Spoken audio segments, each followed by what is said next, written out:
নমস্কাৰ daily dose of NEET বায়'লজিৰ সিৰিজটোত আমি everyday যিকোনো এটা চেপ্টাৰৰ পৰা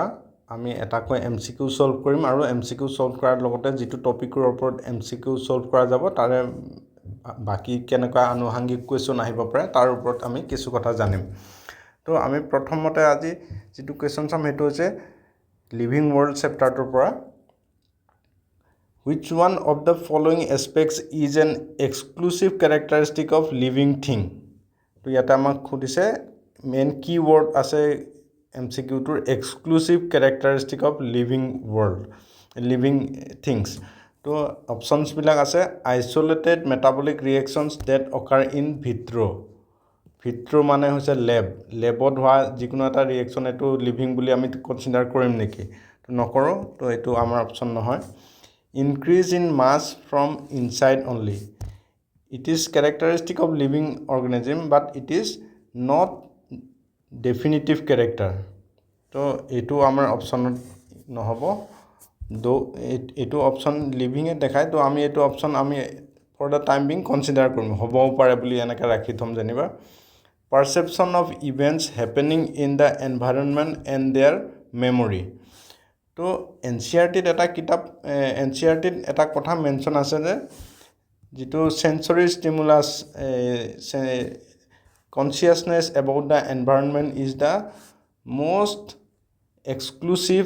ক্যাৰেক্টাৰিস্টিক অফ লিভিং অৰ্গানিজম তো এনেকুৱা যদি দুটা একে নিচিনা থাকে আৰু কনসিয়াসনেসৰ ওপৰত যদি অপশনটো থাকে আমি সদায় কনসিয়াসনেসটোৱে ৰাইট দিব লাগিব তথাপি আমি অপশন ডি টো আমি চাম এবাৰ Increase in mass by accumulation of material both on the surface as well as internally. ঠিক আছে এটো আলটিমেটলি গ্ৰোথ মেনশন কৰিছে তো যে নহক গ্ৰোথটো আমি ডিফাইনিং ক্যাৰেক্টাৰিস্টিক হিচাপে নধৰো লিভিং অৰ্গানিজমৰ তো এটো আমাৰ অপচনত নহব মোস্ট এক্সক্লুসিভ বুলি কোৱাৰ লগে লগে আমি এটলিষ্ট ডিফাইনিং ক্যাৰেক্টাৰিস্টিক হ'ব লাগিব তো এতিয়া আমি ডিফাইনিং বা নন ডিফাইনিং ক্যাৰেক্টাৰিস্টিক কি হয় হেখিনি কিছু জানি লম তো লিভিং অৰ্গানিজম বুলি ক'লে আমি যিকিটা ক্যাৰেক্টাৰিস্টিক আছে দুটা ভাগত ভগা যায় এটা হৈছে নন ডিফাইনিং ক্যাৰেক্টাৰিস্টিক আৰু এটা হৈছে ডিফাইনিং ক্যাৰেক্টাৰিস্টিকত দুটা বস্তু আছে গ্ৰোথ আৰু ৰিপ্ৰডাকচন তো গ্ৰোথ নন লিভিং অৰ্গানিজমৰ কিছুমান এক্সটাৰ্নাল গ্ৰোথ হ'ব পাৰে তো যিয়ে নহয় গ্ৰোথ হয় যেতিয়া আমি এটো ডিফাইনিং ক্যাৰেক্টাৰিস্টিক বুলি নধৰো বা ৰিপ্ৰডাকচন যে লিভিং অৰ্গানিজম হলে যে ৰিপ্ৰডাকচন হ'বই লাগিব তেনেকুৱা কথা নহয় কাৰণ আমি কিছুমান ইনফাৰ্টাইল কাপল দেখা পাওঁ বা মূল আছে হিনি এবিলাক যিবিলাক ক্ৰছ ব্ৰিডিংৰ পৰা অৰ্গানিজম হয় those R also living but that those cannot reproduce still we consider them to be living so growth and reproduction are non defining characteristics now we come to the defining characters metabolism is considered as defining character so ami to medical science or pra metabolism is the most defining character boli bhabibo lagibo moi tumalko eta example disu jeniba ICU eta patient ase ICU patient jone to khabo nore ba কিবা হেলে খুচি দিলে হি গমো না পায় patient জনে ঠিক আছে steel আমি আইসিইউ পেশেন্ট জনক কিহৰ কাৰণে লিভিং বুলি ধৰো বিকজ আমি কিছুমান মেডিসিন দি আছো মেডিসিন বিলাক তাতে বডিত চেঞ্জ হৈ আছে ৰিঅ্যাকশন কৰি আছে বা যিজন পেশেন্টক মেডিসিন দি আছো কালিলে হয়তো ভাল পাই কিনে আৰু পুৰা নৰমাল হৈ যাব that's why metabolism is considered as most defining characters but তোমালোকৰ কিতাপত লিখা আছে যে consciousness is unexceptionally defining characteristic of living organism তো তোমালোকৰ যদি কোৱেশ্চন ফ্ৰেম কৰে তো এটোৰ ওপৰতে ফ্ৰেম কৰাৰ চান্সটো বেছি আছে তো কনসিয়াসনেছৰ যদি অপচন থাকে তো হেতু অপচনে মোস্ট কাৰেক্ট বুলি কনসিডাৰ কৰাটো বেছি ভাল হ'ব নেক্সট আছে ডিফাইনিং ক্যাৰেক্টাৰ্স এটো হৈছে সেলুলাৰ অৰ্গানাইজেশন কিবা এটা অৰ্গানিজম যদি আমি সেলুলাৰ লেভেলৰ অৰ্গানাইজেশন থাকে আৰু লিভিং সেল হৈ আছে তেতিয়া হলে আমি হেতু মোস্ট ডিফাইনিং ক্যাৰেক্টাৰ হিচাপে ধৰিম এতিয়া মেটাবলিজম মানে কি হেতু অলপ জানি লোৱাটো ভাল মেটাবলিজম মানে হৈছে sum total of all the reactions taking place inside a living organism তো মেটাবলিজম বুলি ক'লে এইটো হ'ল স্পন্টেনিয়াছ ৰিয়েকশ্যন আমাৰ বডিৰ ভিতৰত যিবিলাক ৰিয়েকশ্যন হৈ আছে তাতেতো আমি একো ষ্টিমুলাছ দিয়া নাই তো দেজ আৰ টেকিং প্লেচ স্পন্টেনিয়াছলি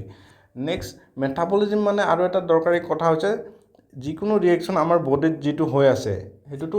এটা ষ্টেপ বা এটা ৰিয়েকশ্যন হৈ থকা নাই মাল্টিপল ৰিয়েকশ্যন হৈ আছে আৰু those reactions will be interconnected with one another কিবা এটা প্ৰডাক্ট বেছি হ'লে নেক্সটটো আকৌ ছাবষ্ট্ৰেট কম হ'ব তো তেনেকুৱা ধৰণৰ চলি আছে তো এটা এক্সাম্পল এইটো TCA চাইকেল যেতিয়া পঢ়িবা তেতিয়া পুৰা ভালকৈ ডিটেইলছত গম পাবা তথাপি এতিয়াৰ কণ্টেক্সত জানি থোৱা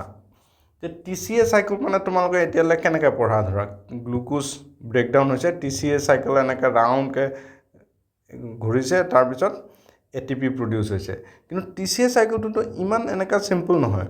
তো TCA চাইকেলৰ যিবিলাক ইণ্টাৰমিডিয়েট ৰিয়েক্টেণ্ট আছে ছাবষ্ট্ৰেট আছে সেইবিলাক ফেট ব্ৰেকডাউন হৈ কেনে মাজত সোমাব পাৰে বা প্ৰটিন ব্ৰেকডাউন হৈ কেনে এনেকৈ মাজত এণ্ট্ৰি হ'ব পাৰে বা TCA চাইকেলৰ যিবিলাক ইণ্টাৰমিডিয়েট প্ৰডাক্ট আছে ইয়াতে ছাবষ্ট্ৰেট আছে সেইবিলাকে ছাবষ্ট্ৰেট হিচাপে এক্ট কৰি বেলেগ কিবা প্ৰটিন ফৰ্ম কৰিব পাৰে কিছুমানে বেলেগ এনজাইম ফৰ্ম কৰিব পাৰে এনেকুৱা হ'ব পাৰে তো ইয়াতে মেটাবলিজিম এতিয়া কি বুজিলা মেটাবলিজিম মানে হ'ল স্পন্টেনিয়াছ ৰিয়েকশ্যনছ হ'ব লাগিব আৰু ইণ্টাৰকানেক্টেড ৰিয়েকশ্যনছ হ'ব লাগিব তো আমাৰ কুৱেশ্যনটোৰ ওপৰত কিছু আইডিয়া আহি গ'ল এতিয়া সেম কথাখিনিৰ ওপৰত আৰু কেনেকৈ কুৱেশ্যন ফ্ৰেম হৈছে অলৰেডি নিটত এইটো হৈছে আৰু 2007ত অহা question নিটত the living organisms can be unexceptionally distinguished from the non-living on the basis of their ability for তো আমাক সুধিছে তো আনএক্সেপশ্যনেলি ডিফাইনিং কেৰেক্টাৰিষ্টিক কোনটো হয় সেইটো সুধিছে তো ইয়াতে অপশ্যন কেইটা আমি চাই লওঁ interaction with the environment and progressive evolution তো ঠিক আছে ইণ্টাৰেকশ্যন উইথ দ্য এনভাইৰনমেণ্ট এইটো লিভিং অৰ্গেনিজমৰ কেৰেক্টাৰিষ্টিক হয় কিন্তু প্ৰগ্ৰেছিভ ইভলিউশ্যন যে হ'ব লাগিব সেইটোতো আমি এতিয়ালৈ মেনশ্যন নাই তো এইটো আমি যদিও হাফ ৰাইট আমি এইটো বাকী অপশ্যনকেইটাও চাই লোৱাটো দৰকাৰী ৰিপ্ৰডাকশ্যনটো কি হ'ব ৰিপ্ৰডাকশ্যনটো আমি অলৰেডি পঢ়িছোঁ growth and reproduction R non defining characteristic তো এইটো আমাৰ অপশ্যন নহয় ইয়াতে নেক্সট চি অপশ্যনটো আমি চাওঁ চিত কি লিখা আছে গ্ৰ'থ এণ্ড মুভমেণ্ট তো গ্ৰ'থ এণ্ড মুভমেণ্টটো এইটো গ্ৰ'থটোতো নন ডিফাইনিং কেৰেক্টাৰিষ্টিক হয় আৰু মুভমেণ্টৰ কথা আমি পঢ়াই নাই বা মুভমেণ্ট তেনেকুৱা চব যে লিভিং অৰ্গেনিজমৰ মুভমেণ্ট থাকিব তেনেকুৱা নহয় নেক্সট ডি অপশ্যনটো চাওঁ আমি ডিত লিখা আছে ৰেছপনচিভনেছ টু টাচ তো ৰেছপনচিভনেছ টু টাচ মানে কি it is consciousness about the environment it is এনচিআৰটিত ক্লিয়াৰলি মেনশ্যন আছে যে কনচিয়াছনেছ বা responsiveness is the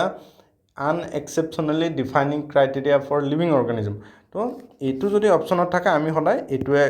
most correct answer দিব লাগিব তো ধন্যবাদ আজিৰ কাৰণে ইমানে নেক্সট এপিছ'ডত লগ পাম তাৰে আশা কৰিলোঁ ধন্যবাদ